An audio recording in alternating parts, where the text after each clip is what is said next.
So much for joining us.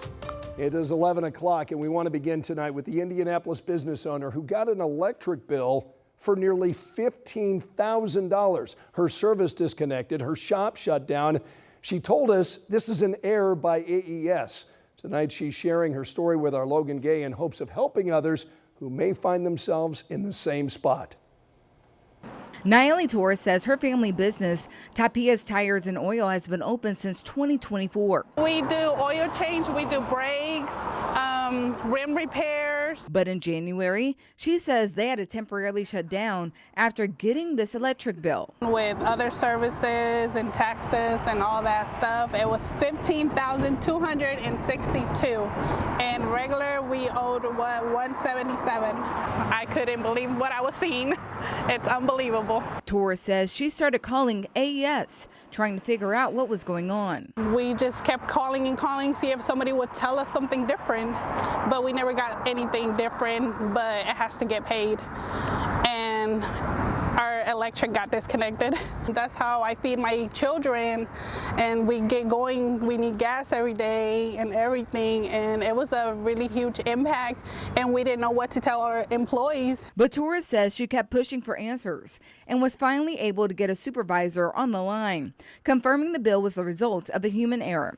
Mallory Swink with AES says she can't speak specifically about this account, but says Torres did the right thing by calling. She resolved everything and she cleared the $15,000 plus the $177 that we owed to them. Torres says she's sharing her story now because she's hearing from other customers, especially in the Hispanic community, struggling to get answers when they notice changes or irregularities on their bills. I have several people reaching out saying, what can we do?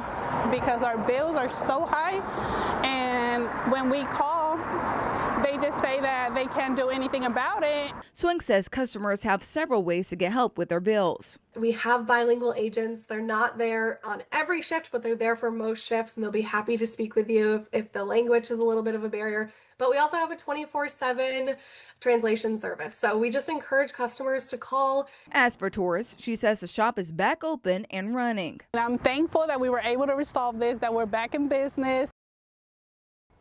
Yeah. Wow. All right, Scott. Again, Torres reached out because she wanted to give other customers hope and encourage them to reach out if they see any issues on their bill and just not to be afraid or intimidated. So did AES Indiana say anything else? Yeah, so they want to remind customers that they do not control the base rate. So if you are seeing increases on your bill, it's most likely because of your usage. So if you do have questions, though, they say reach out to them, call them, and we have more information about questions to ask and how to reach out to them on our website, WTHR.com. And again, the bill she received was $15,000, but it was supposed to be $177. Wow, glad that they were able to get that resolved. Yes, absolutely. Thanks so much, Logan.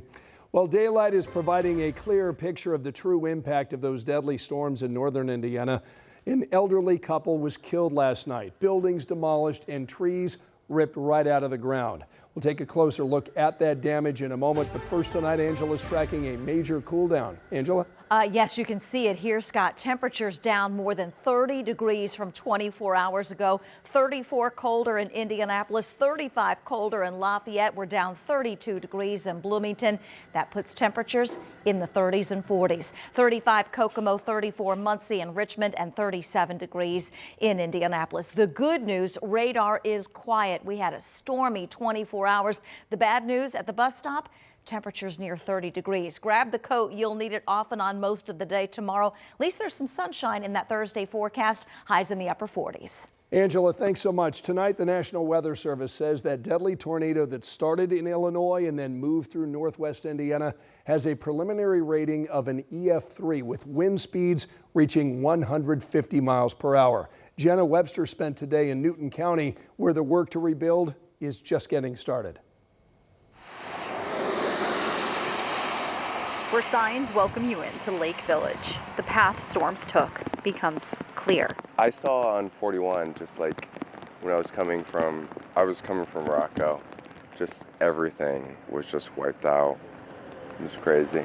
I've never seen anything like it. On this day, it truly does take a village. I never even heard the tree come down. I just heard the loud noise. Pan Bond's house was spared, just a tree in the driveway.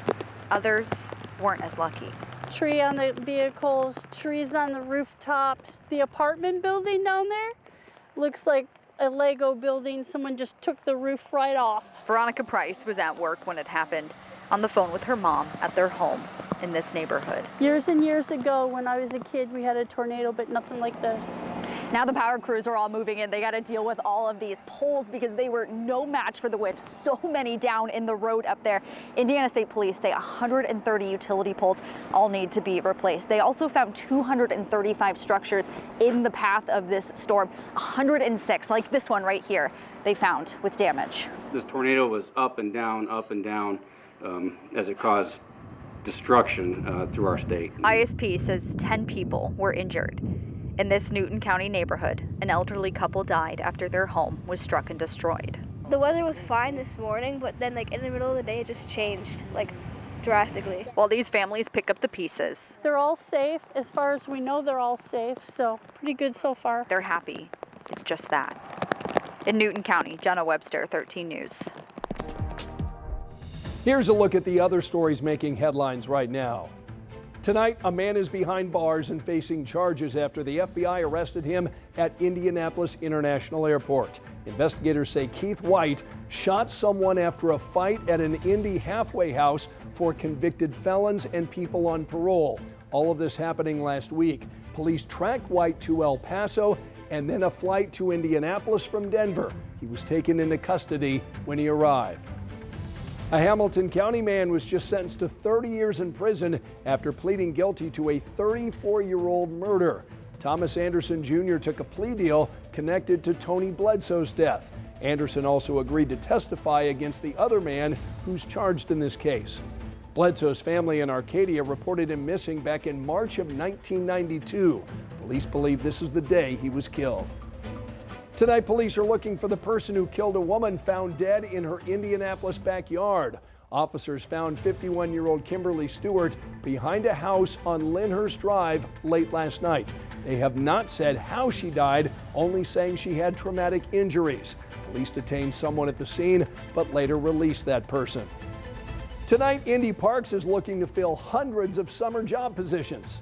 They include lifeguards, camp counselors, park inspectors, and food program coordinators. City leaders tell us this can be a stepping stone to full-time work. People who are interested can apply right now. Remember, you can find all of our latest local stories streaming anytime. Just scan this QR code on your screen.